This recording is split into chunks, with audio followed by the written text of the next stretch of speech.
The archives of the unexplained are filled with stories of human abductions by extraterrestrial beings. These accounts often share common threads: feelings of helplessness, missing time, and hazy, disturbing memories that surface later, sometimes under hypnosis. But the incident that occurred late one May evening in 1973 in Texas stands out from the rest due to one chilling detail.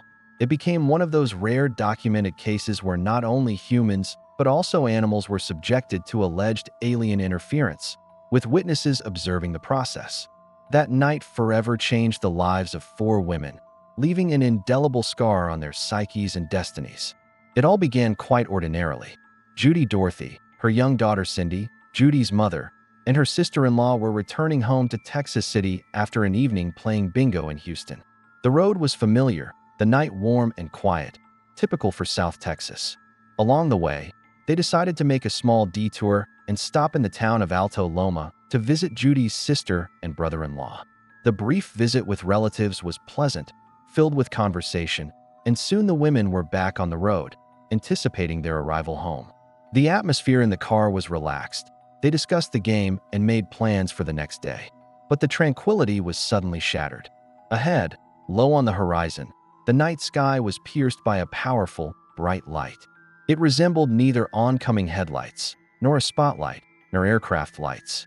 The light was unnaturally bright, almost blinding, and it seemed not to move, but to pulsate or hover in one spot, bathing the surroundings in an eerie glow. The sight was simultaneously frightening and mesmerizing. The travelers instinctively slowed down. What could it be? A helicopter? A weather balloon? Curiosity and an inexplicable anxiety took over. Judy pulled over to the shoulder and turned off the engine. The 4 women got out of the car, their gazes fixed on the strange object in the sky. The silence of the night seemed deafening, broken only by their own rapid breathing. Fear mounted. The light hung motionless, as if observing them. No sound, no visible source, just this pervasive, cold radiance.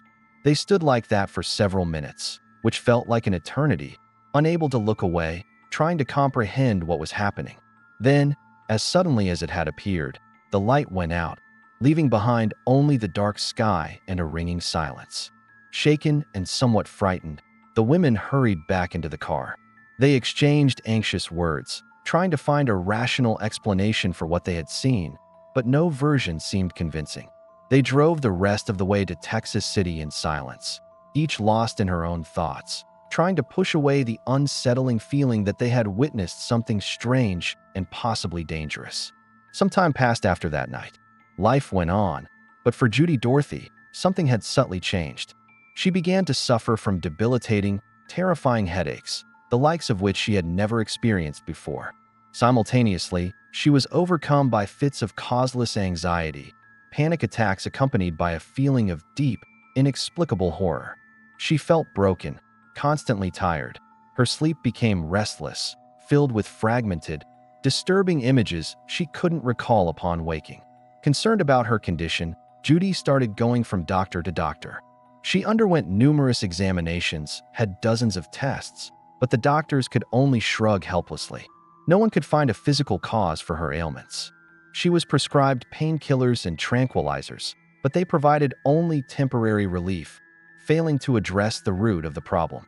Frustration grew, and with it, the suspicion that her condition was somehow connected to that strange night and the light she had seen. Eventually, desperate to find help in traditional medicine, Judy heard about a well-known figure in circles of anomalous phenomena researchers, a ufologist and hypnotherapist, Dr. Leo Sprinkle from the University of Wyoming. Sprinkle specialized in working with people who claimed to have had contact with UFOs or had been abducted. Gathering her last reserves of strength and hope, Judy contacted him. After hearing her story about the strange light, the subsequent health problems, and the inexplicable anxiety, Dr. Sprinkle, based on his extensive experience with contactees, immediately suspected something more profound. He hypothesized that Judy might have experienced more than just a UFO sighting, possibly an abduction, the memories of which were blocked by her consciousness as a defense mechanism. He suggested Judy undergo a course of regressive hypnosis, a method allowing access to hidden or suppressed memories. Sprinkle assured her that even if the memories proved traumatic, the very process of recognizing and processing them could significantly alleviate her current painful emotional and physical state. From the beginning, Dr. Sprinkle leaned towards the hypothesis of extraterrestrial intervention. Judy, tormented by pain and anxiety, agreed. The hypnosis session turned out to be long and emotionally taxing. In a state of deep trance, Judy began to speak. Her voice changed, becoming at times a frightened child's, at others detached and mechanical. Memories poured out, confirming Dr. Sprinkle's worst fears. Judy had indeed been abducted that night. But the most shocking detail in her account under hypnosis concerned not only herself. Judy described with horror how a small calf had been brought aboard the alien craft where she found herself. She witnessed two small beings, whom she later described as classic gray aliens, perform a gruesome procedure on the animal, resembling vivisection. They acted quickly, methodically, and emotionlessly, like mechanics dismantling a machine. They literally took apart the unfortunate animal, removing organs with surgical precision. During the session, Dorothy also described her strange state of consciousness during the abduction. She experienced a phenomenon known as bilocation or dual consciousness. "It was as if I were in two places at once," she said under hypnosis. One part of her consciousness remained there, on the road, next to the car, fearfully gazing at the illuminated sky along with the other women. Yet, another part of her consciousness was already aboard the ship, in a sterile, cold, eerie room resembling an operating chamber, observing the horrifying actions of the aliens.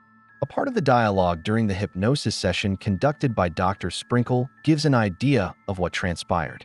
"Is anyone near you?" the doctor asked in a calm, steady voice. A long, tense pause followed, about 45 seconds. Then Judy answered in a trembling voice, Two little men. They're short, about 3.5 to 4 feet tall, around 1 to 1.2 meters.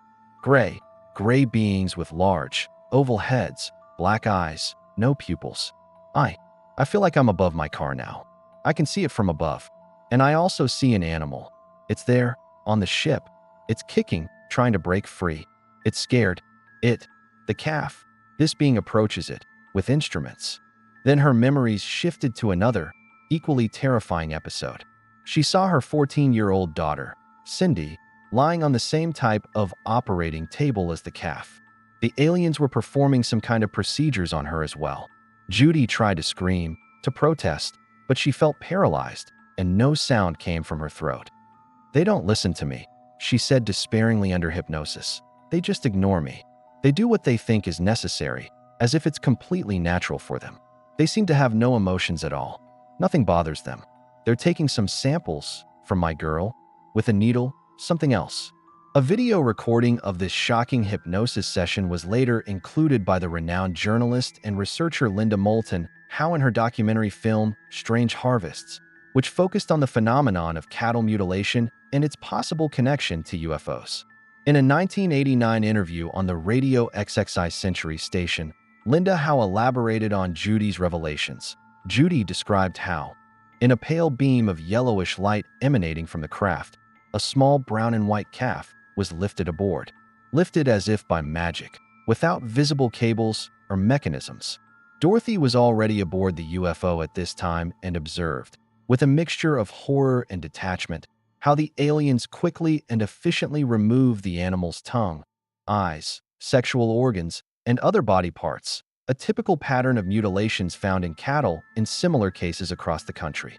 Many years later, Cindy, Judy's daughter, by then an adult woman, also underwent regressive hypnosis with another specialist. Her memories, which surfaced during the session, completely matched her mother's account, confirming both the fact of their shared presence aboard the alien craft and that some medical procedures had been performed on her. This experience also left a deep mark on her life. In her statement dated February 1st, 2003, made almost 30 years after the incident, Judy Dorothy once again affirmed the reality of her experience and shared her thoughts and fears. "The first thing I want to say, and I want this to be heard, human abductions by aliens are not fiction, not fantasy. They are real. I was abducted in May 1973. At that time, There were at least 16 witnesses who saw the flying object itself over